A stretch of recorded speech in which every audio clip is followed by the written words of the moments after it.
Palestinian Red Crescent has said that one of its ambulances was struck 2 metres from the gate of a hospital yesterday, apparently killing 15 people and injuring dozens more. What do we know about this? Well, we know that this happened. There's no doubt about it. An ambulance was struck, and the Israeli army took responsibility for it.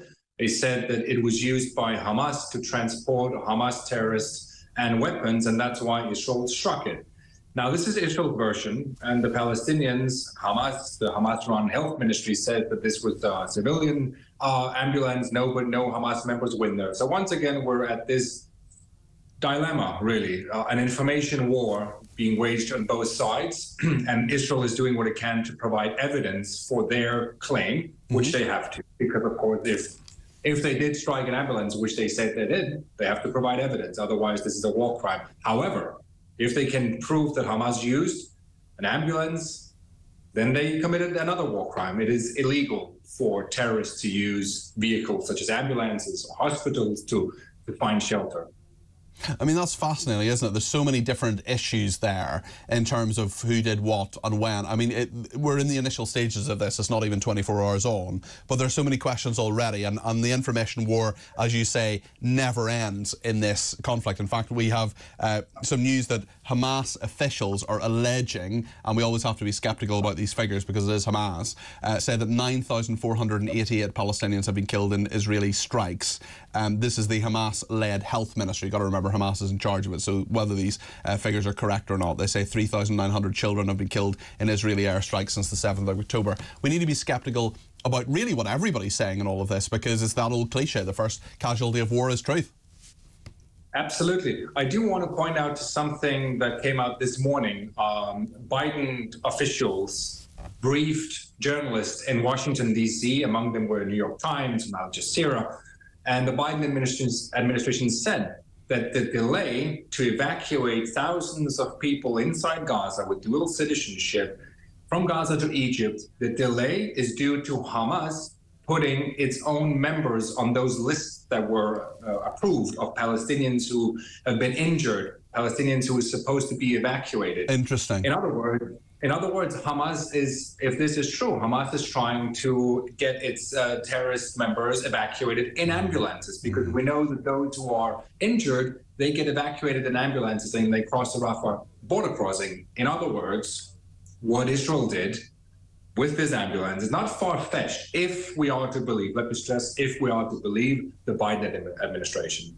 So it's interesting. So in theory, I don't want to conflate too much here or set any hairs running, but in theory, the attack on this ambulance could hypothetically be an attack on Hamas. Absolutely. And there are certain rules within international law, what you can and what you can't do.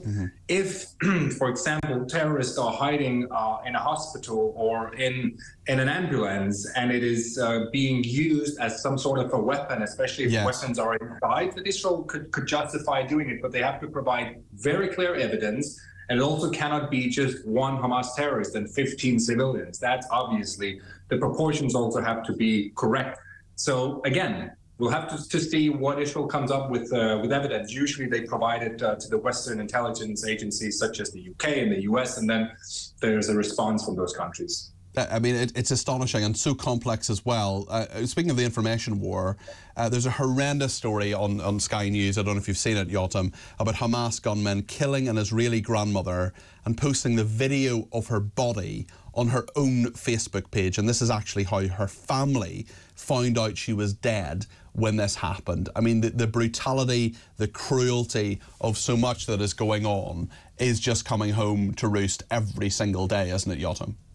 I did hear this story, and I would say this is just one of many stories. Yes. Hamas made a point out of live streaming many of these things, and some of the videos that us journalists were shown by the military, they were videos we'd already seen in the first couple of days of the massacre.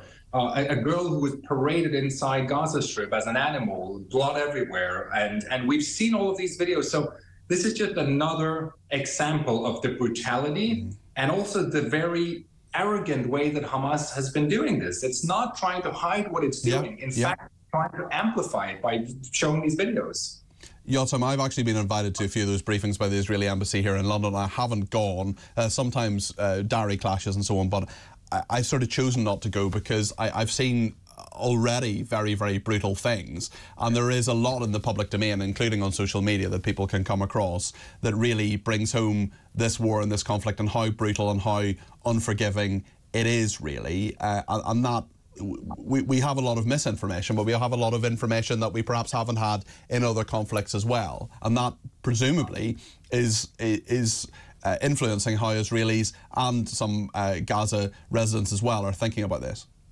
Absolutely, but what I would say is it's astonishing that a country like Israel has to provide an astronomical amount of evidence to even to just prove what happened. Had it been any other country, let's say the UK and ISIS, we just changed the names, it's UK and ISIS, the United Kingdom would not feel forced to show videos to journalists after they had seen the scenes of the attacks, after they had spoken to eyewitnesses.